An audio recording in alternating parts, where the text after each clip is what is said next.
மந்தையில மாங்குட்டி வெத்தம்மையில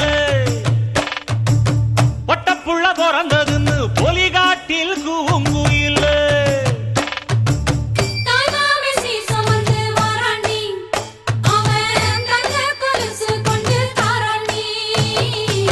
சிறு சுமந்த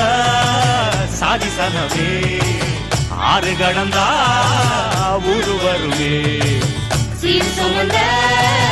சாதி சனவே ஆறு கடந்த